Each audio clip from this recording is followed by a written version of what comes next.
Daily Devotion with Pastor Balla for August 20th, 2025. How long, O Lord? From Psalm chapter 13, verses 1 and 2. How long, O Lord? Will you forget me forever? How long will you hide your face from me? How long must I take counsel in my soul and have sorrow in my heart all the day? How long shall my enemy be exalted over me? David's opening words are raw and unfiltered. A fourfold cry of how long? It is the language of a soul that feels abandoned, weighted down by relentless trouble, and desperate for relief.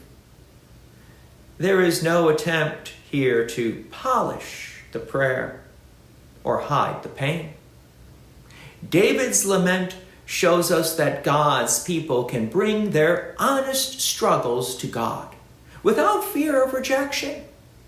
The first question, will you forget me forever?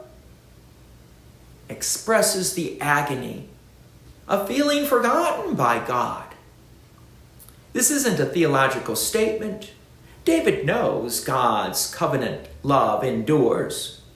But emotionally, it feels as though God has stepped away and left him alone in the struggle. The second question, how long will you hide your face from me? Deepens the sense of distance.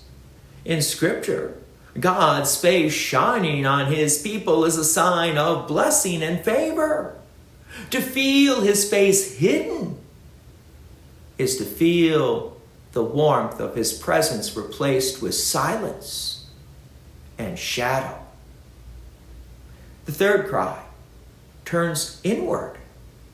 How long must I take counsel in my soul and have sorrow in my heart all the day? When God seems absent, we often retreat into our own thoughts, trying to find a way forward. But self-counsel without divine guidance can spiral into a constant sorrow, as the same fears and doubts loop endlessly in the mind. The fourth question names the external pressure. How long shall my enemies exult over me? Not only is there inner distress and perceived divine silence, but there's outward opposition that seems to be winning the day. It's the perfect storm of trials, spiritual, emotional, and physical. These verses resonate deeply because most believers know what it's like to wait on God in seasons that seem unbearably long. The temptation in such times is to interpret God's silence as his absence, or his delay as indifference.